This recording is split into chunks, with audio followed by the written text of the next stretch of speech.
രാമൻ വന്നെത്തി. പൂജാദ്രവ്യം സീതയൊരുക്കി ദീപം ഒളിച്ചിന്തി.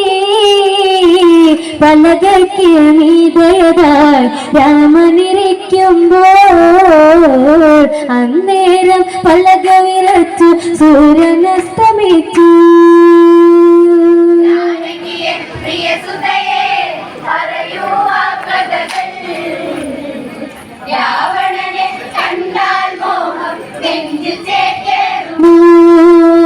ജപപലകയിളകുന്നു വിറച്ച് രാമൻ ചിന്തിച്ച്.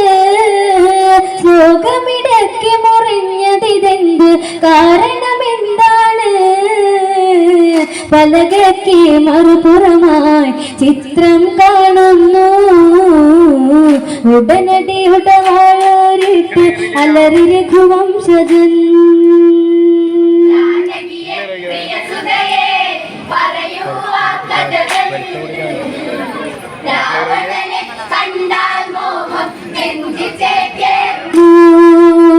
അമ്മമാരവർ ഓടിയെടുത്തു.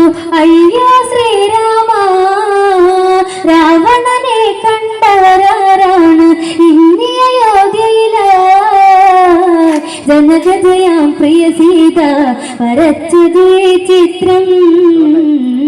രാവണന്റെ പ്രണയം ഇന്നും കൊതിപ്പു നിന്റെ സീത.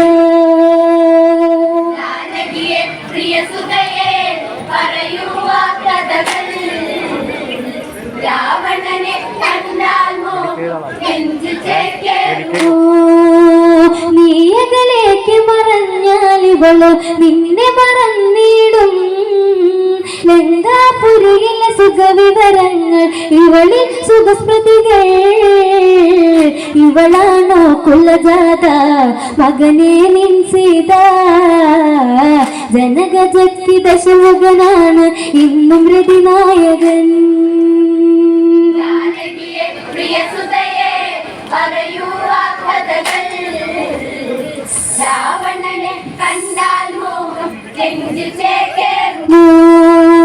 ലക്ഷ്മണനെ അരികത്തു വിളിച്ച് രാമൻ കൽപ്പിച്ചു. എവിടെയാ പാപി ജനകാത്മജ അവളെ വധിക്കണം? ഹൃദയത്തിൽ ഇടിവെട്ടി ലക്ഷ്മണനും ഞെട്ടി. വാളേന്തി സുമിത്ര തനയെ തേടി ജ്യേഷ്ഠത്തിയെ.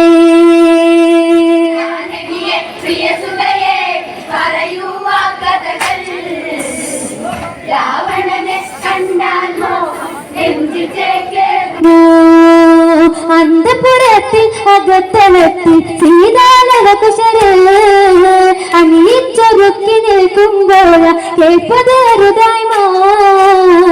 ഇന്ദ്രിയങ്ങളൊക്കെ തുടച്ച് ആപത്തെന്നോർത്ത് ലവകുശര് കണ്ണിൽ മുത്തി ഓടി ജനകാത്മജ.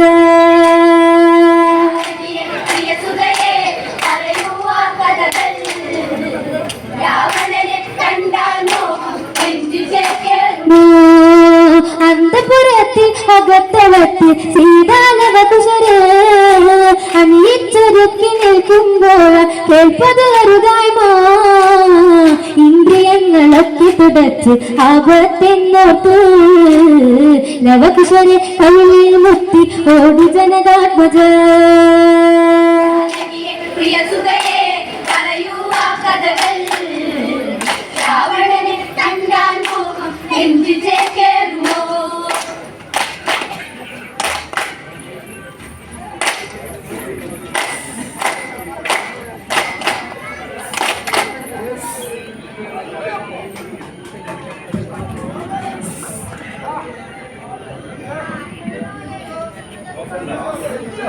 കഴിഞ്ഞ അവസാനത്തെ